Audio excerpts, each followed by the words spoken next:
আজ প্রথমেই শ্রদ্ধা করে স্মরণ করছি শহীদ রাষ্ট্রপতি জিয়াউর রহমান এবং আপসহীন নেত্রী বেগম খালেদা জিয়া।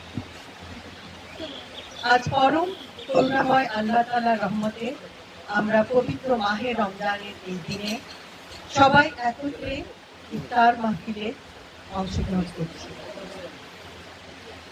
আল্লাহ আমাদের সহায় হন এবং আমরা আশা করব যে মাহে রমজান আমাদেরকে যেভাবে ত্যাগ, তিতিক্ষা, সংযম শিক্ষা দেয়, সেই শিক্ষা আমাদের সামাজিক বিভাজন কমানোর ক্ষেত্রে অনেক অবদান রাখতে পারে। আমরা বিশ্বাস করি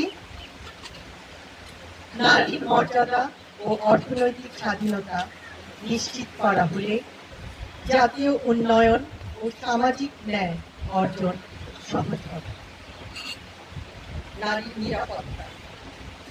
নারী নিরাপত্তাকে সর্বোচ্চ অগ্রাধিকার।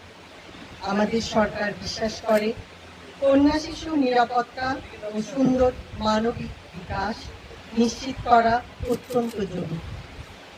একাডেমিক এবং কারিগরি শিক্ষার মাধ্যমে একজন কন্যা শিশু দেশের যে কোনো স্থানে থাকতে পারে, গ্রাম অথবা শহরে। সে যদি প্রকৃত শিক্ষা অর্জন করে তাহলে সে নিজেকে একজন প্রকৃত সুযোগ্য নাগরিক হিসেবে গড়ে তুলতে পারে এবং সেক্ষেত্রে আমাদের সরকার সংকল্পবদ্ধ। নারীদেরকে পরিবার ও সামাজিক উন্নয়নের কেন্দ্রে রাখা হবে।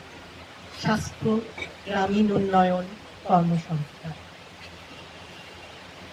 আমার প্রিয় ছাত্রছাত্রীবৃন্দ, যদিও তোমরা এখন অনেক ছোট, কিন্তু তোমাদেরকে তাও বলতে চাই যে মাধ্যমিক পর্যায় থেকে তৃতীয় ভাষা তোমাদের জন্য প্রয়োগ করা হবে এবং সেক্ষেত্রে তোমরা বিদেশে, দেশে সব জায়গায় কর্মসংস্থানে অগ্রাধিকার পাবে।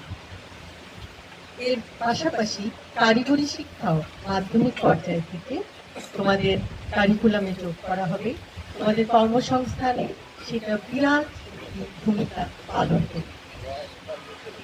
আমার প্রিয় পোশাক কর্মী বোনদের জন্য বলতে চাই যে প্রত্যেক শিল্প কারখানায় আমরা বিশ্বাস করি যে তাদের সবেতন মাতৃত্বকালীন 6 মাস ছুটি অবশ্যই প্রয়োজনীয় এবং ডে কেয়ার সেন্টার, তাদের নিরাপদ আবাসন, নিরাপদ যাতায়াত ব্যবস্থা।